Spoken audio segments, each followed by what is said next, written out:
সোমবার সন্ধ্যায় সোনামুড়ায় আটক দুই ড্রাগ প্যাডলার। 8/2/2025 সোমবার সন্ধ্যা নাগাদ সোনামুড়া থানার পুলিশ এবং 81 নং বিএসএফ এর হাতে আটক হলো দুই ড্রাগস পাচারকারী।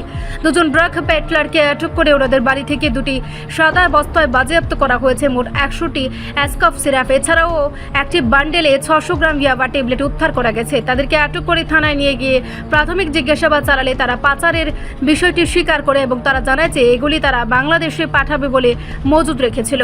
এ নিয়ে সোনামুড়া থানাতে ওনাদের বিরুদ্ধে একটি এনডিপিএস ধারায় মামলা নেওয়া হয়। এই মামলাতে ওই এলাকা থেকে আরও অনেককে গ্রেফতার হতে পারে বলে অনুমান করা হচ্ছে। মঙ্গলবার তাদের মহামান্য আদালতে প্রেরণ করা হবে উপযুক্ত পুলিশ রিমান্ড চেয়ে।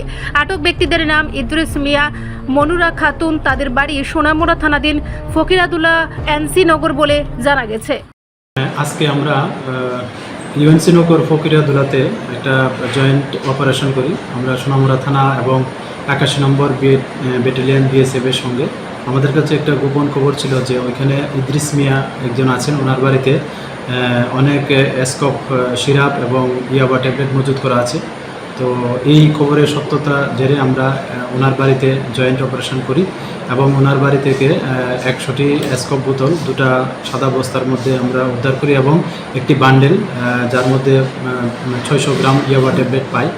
তো আমরা বাড়ির যিনি মালিক আছেন আমরা ওনাদেরকে ডিটেইন করেছি এবং আরও এগুলোর সঙ্গে আরও অনেকে যুক্ত আছেন। তো এই সুবাদে আমাদের সোনামুড়া থানাতে একটা এনডিপিএস দ্বারায় মামলা নেওয়া হয়েছে এবং আমরা তাদেরকেও যে ডিটেইন করা হয়েছে ওনাদেরকে ইন্টারোগেশন করা হচ্ছে এবং এটার সঙ্গে আরও অনেকে যুক্ত আছে কিনা এবং এটা কোথা থেকে এসছে এবং কোথায় এর ডেস্টিনেশন, তো এগুলো আমরা খতিয়ে দেখছি।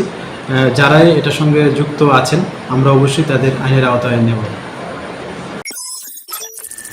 রিপোর্ট সংবাদ প্রতীক্ষা।